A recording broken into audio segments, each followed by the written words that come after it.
Bienvenidos.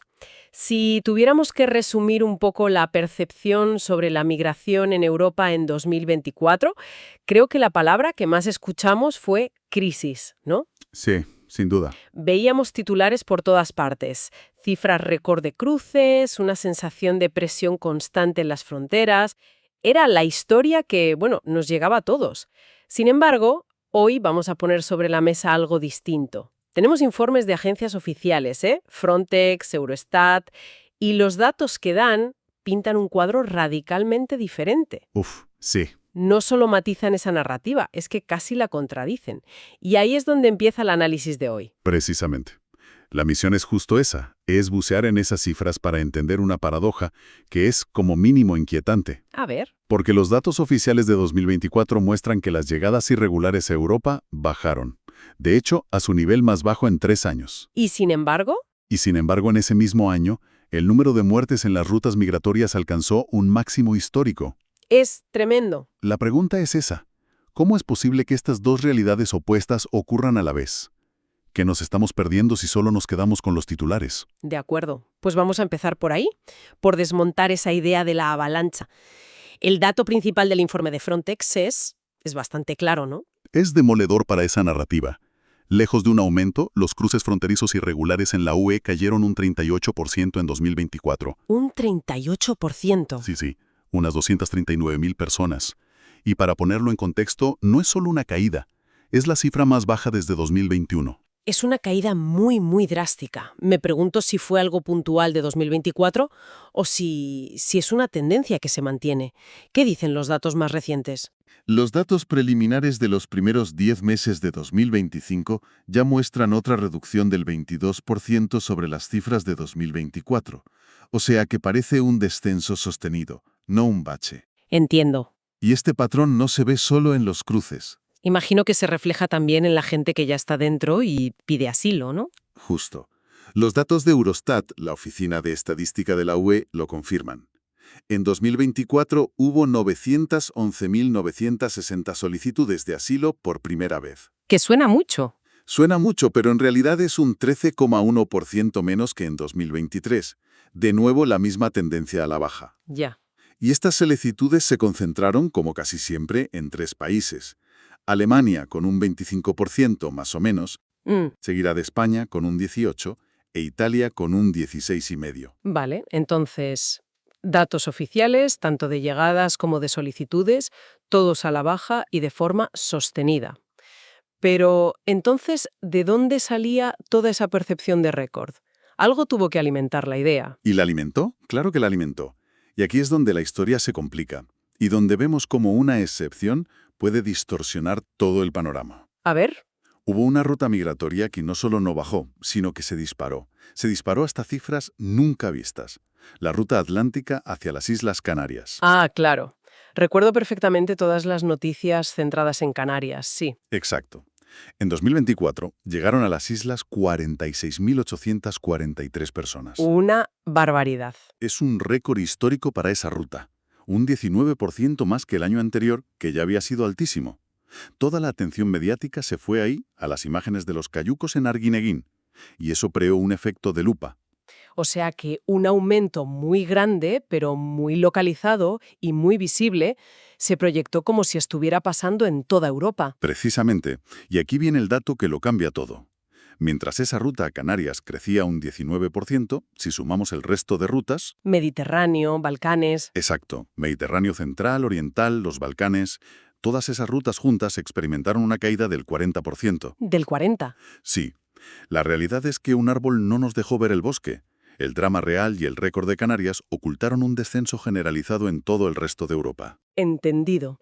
La paradoja mediática queda bastante clara. Pero eso nos lleva a la otra parte de la historia, a la que es mucho más sombría. Si el récord de 2024 no fue el de llegadas, ¿dónde estuvo? Aquí es donde las curvas divergen de una forma trágica. Mientras la curva de llegadas bajaba, la de mortalidad se disparaba. ¡Madre mía! El verdadero y terrible récord de 2024 está en los datos de la OIM, la Organización Internacional para las Migraciones. Su proyecto de migrantes desaparecidos documentó 8.938 muertes en rutas migratorias. en todo el mundo. 8.938. Es la cifra más alta desde que empezaron a registrar datos en 2014. Es un número que cuesta asimilar. Y por lo que decías, tampoco parece un pico aislado. No en absoluto. Y eso es lo más preocupante. Es el 5º año consecutivo que la mortalidad aumenta. Es una tendencia al alza, constante, y que se acelera. Ya. Si desglosamos esas casi 9.000 muertes, vemos que el problema es global, pero con puntos negros muy claros. Asia registró casi 2.800, África más de 2.200, pero el epicentro de la letalidad sigue siendo el mar que nos rodea. El Mediterráneo. Solo en el Mediterráneo se documentaron 2.452 muertes. Y el informe también ponía un foco muy concreto en las rutas hacia España, ¿verdad? Sí, y aquí los datos son especialmente duros. La ruta atlántica a Canarias no solo batió récords de llegadas, también de muertes. Es una travesía larguísima, en océano abierto, Claro, no tiene nada que ver. y a menudo en barcas muy frágiles. Hay informes de ONG sobre el terreno, como Caminando Fronteras, que a veces dan cifras incluso más altas que la OIM, porque usan otras metodologías.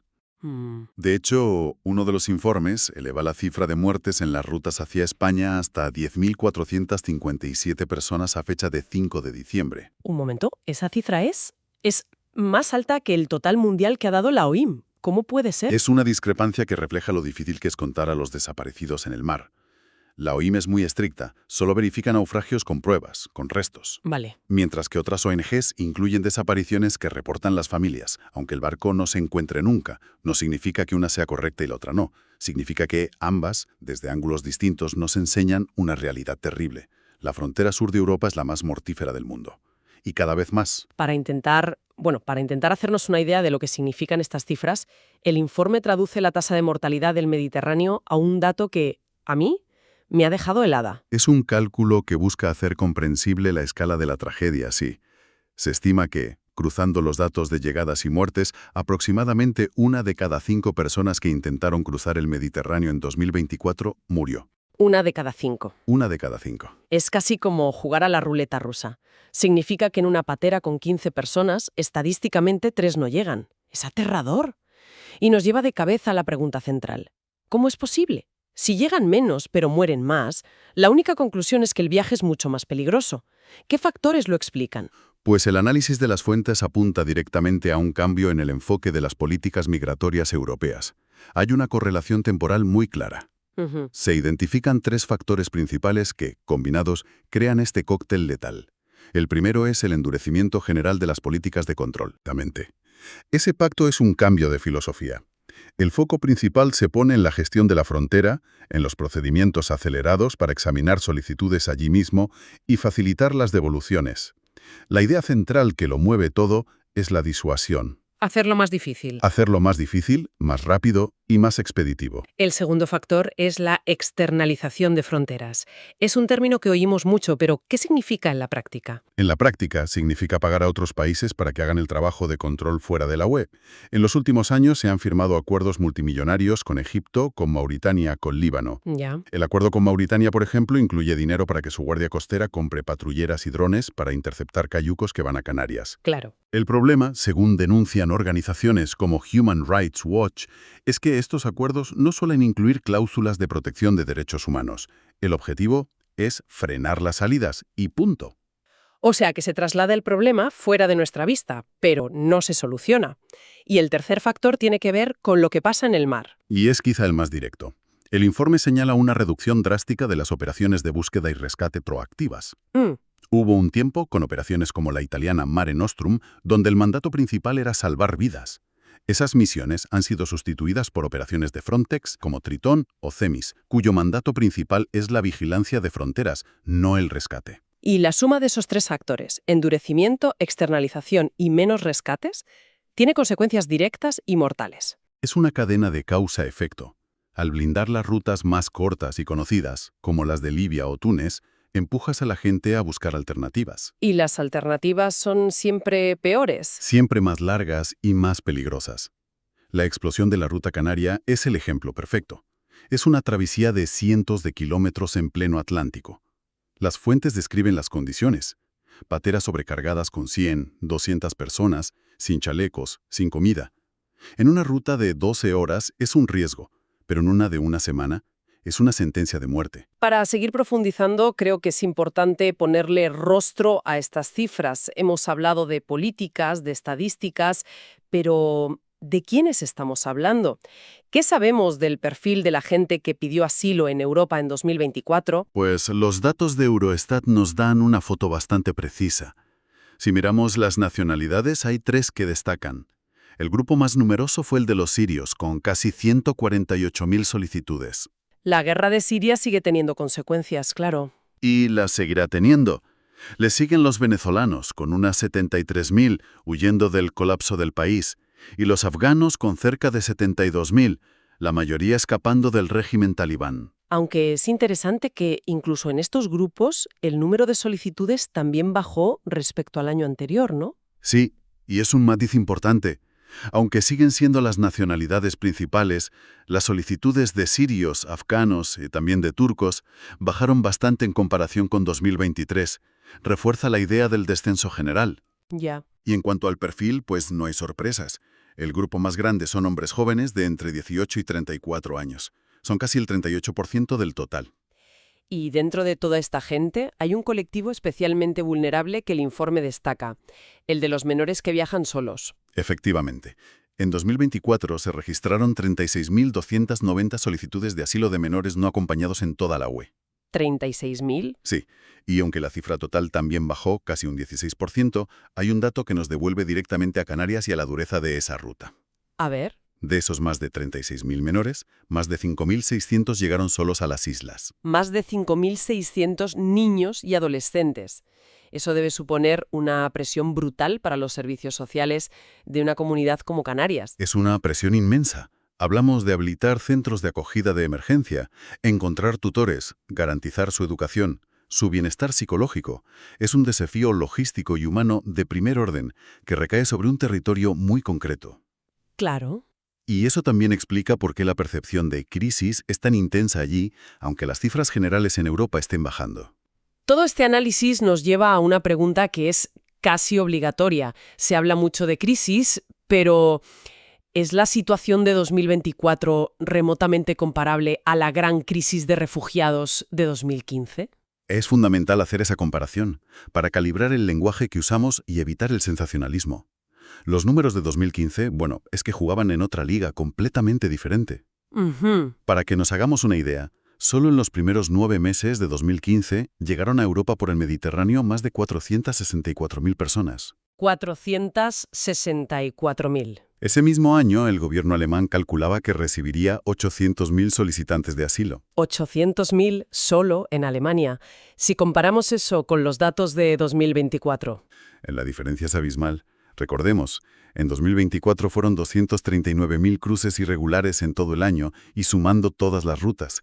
Es una cifra muy inferior. Claro. Y la crisis de 2015 fue diferente también en su naturaleza.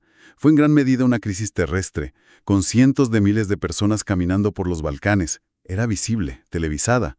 La de 2024 es una crisis mucho más silenciosa, que ocurre lejos de las cámaras, en medio del mar. Por lo tanto, la conclusión parece clara. La narrativa de avalancha o de crisis de llegadas sin precedentes en 2024 simplemente no se sostiene al mirar los datos históricos. La naturaleza del problema es otra. Totalmente. Si en 2015 la crisis fue de gestión y acogida por el volumen masivo, la de 2024 es una crisis de letalidad y, según denuncian muchas de las fuentes, de derechos humanos. Recapitulando todo lo que hemos analizado, los hallazgos son contundentes. En 2024 Europa no vivió un récord de llegadas. De hecho, vivió un descenso importante. El verdadero y trágico récord fue el de muertes. Los datos nos obligan a redefinir el problema. La crisis no es de cantidad, sino de mortalidad. La síntesis que hacen los informes es esa, y es muy clara. Las políticas centradas en la disuasión, el control y la externalización coinciden en el tiempo con la reducción de los flujos, sí, pero también con el dramático aumento de la mortalidad. Esta correlación plantea preguntas muy serias sobre la efectividad real de estas políticas. Claro. Si el objetivo es proteger la vida y sobre su inmenso coste humano. De hecho, la conclusión final de los análisis apunta a que seguir endureciendo las fronteras no parece ser la solución. El único resultado demostrable es que las rutas se vuelven más mortales. Se insiste en crear vías legales y seguras, y de forma urgente en reforzar el salvamento en el mar. Como una prioridad absoluta. Y esto nos deja con una reflexión final, una pregunta que queda flotando en el aire.